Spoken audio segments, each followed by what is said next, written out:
It's a chemical that keeps it freezing and keeps the precipitation from adhering to the asphalt.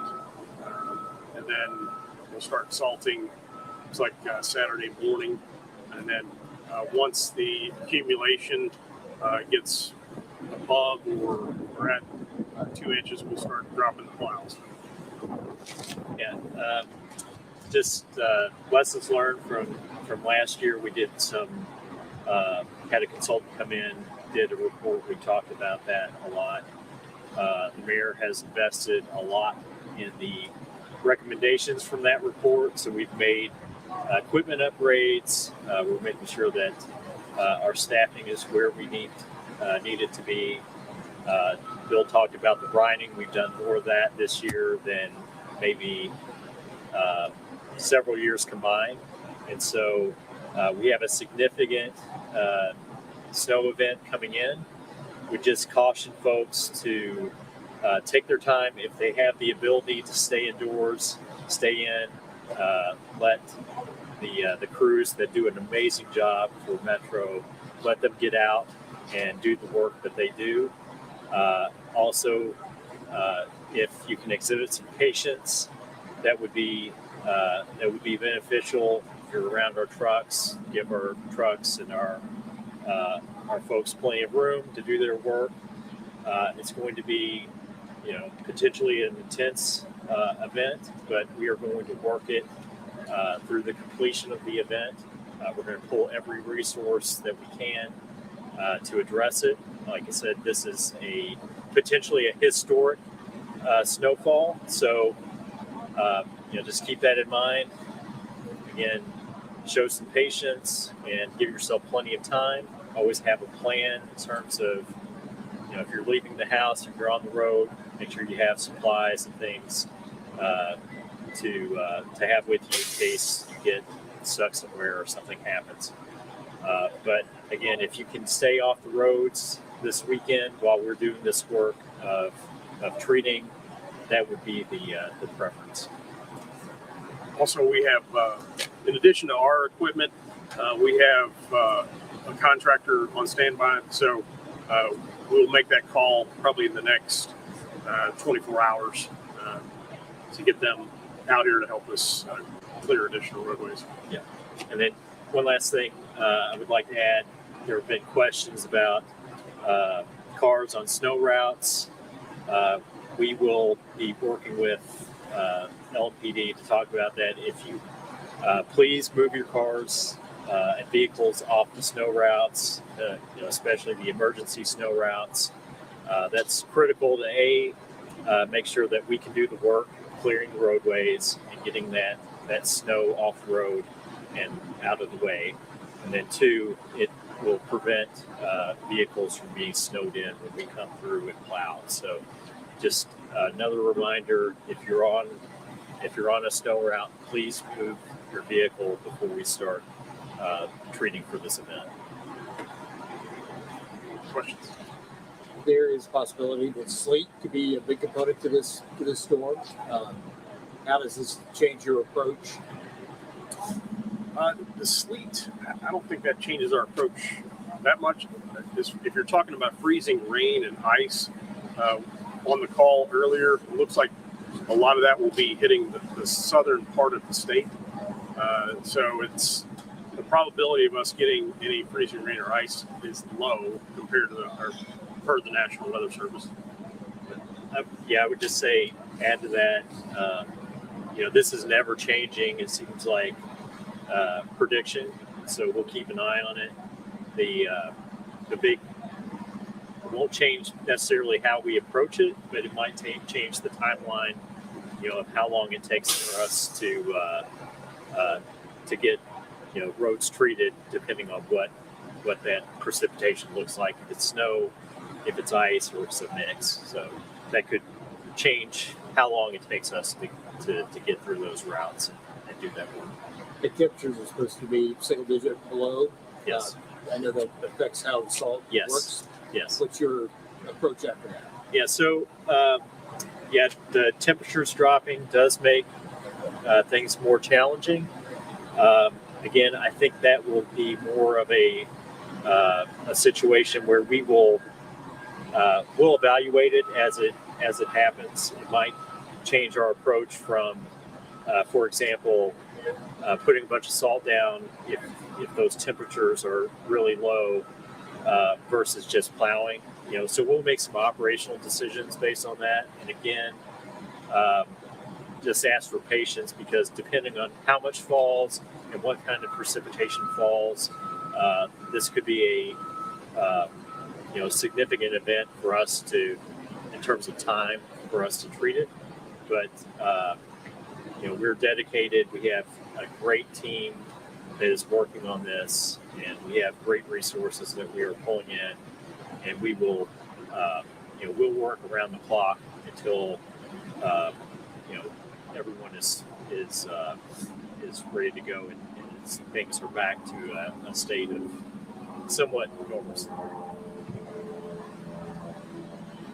Do you have any benchmarks that you look at as being successful or not successful? Are there certain streets or sections of town that are cleared that you say, okay, we've done a good job, or we can do better?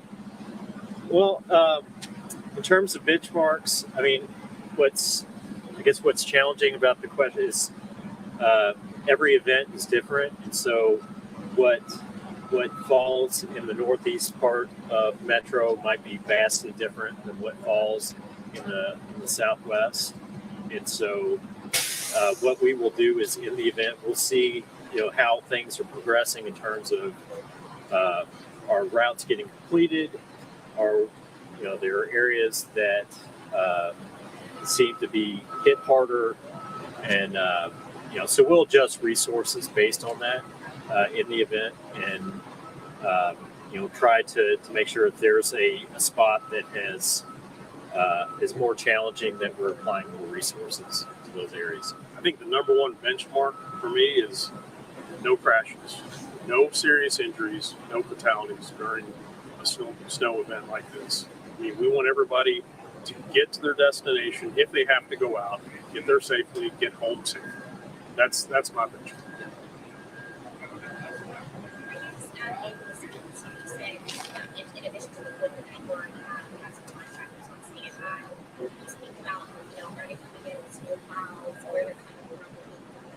Yes, they're coming in with some heavy equipment, and they'll be doing mainly secondary routes.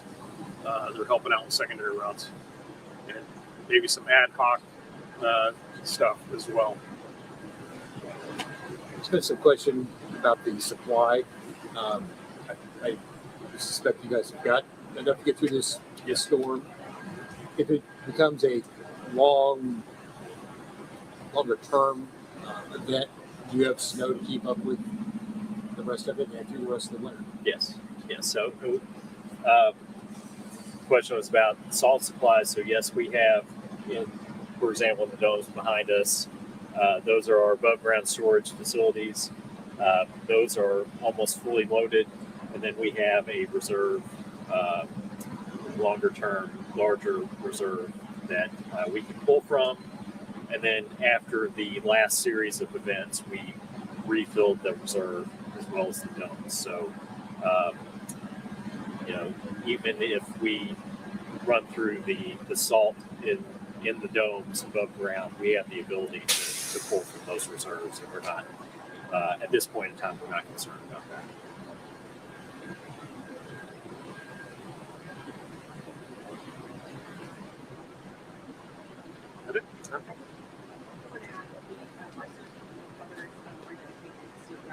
Oh, yes.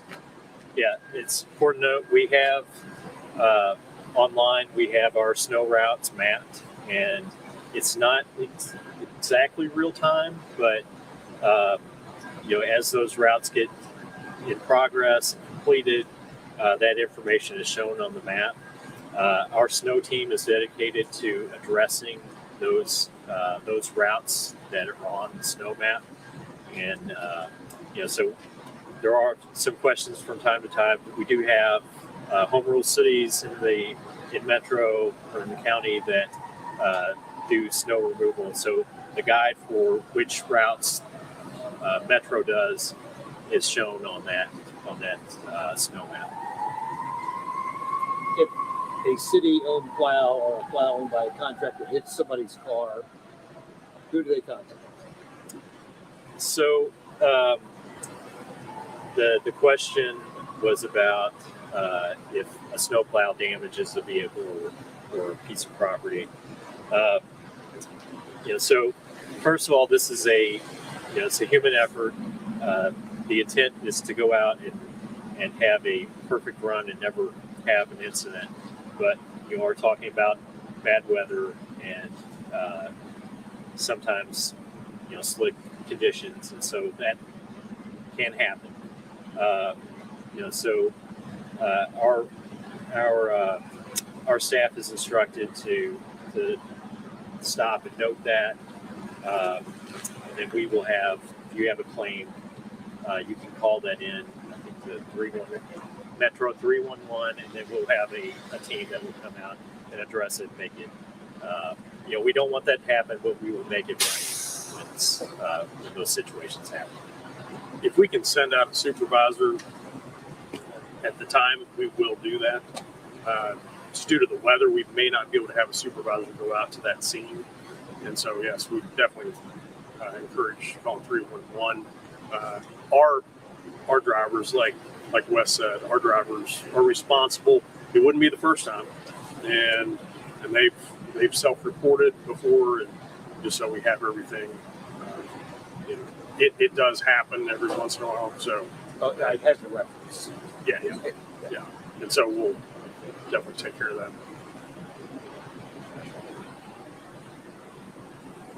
Okay. Thank you. Thank y'all for being here. Enjoy the sun today. Yes. And then we can, He's on it.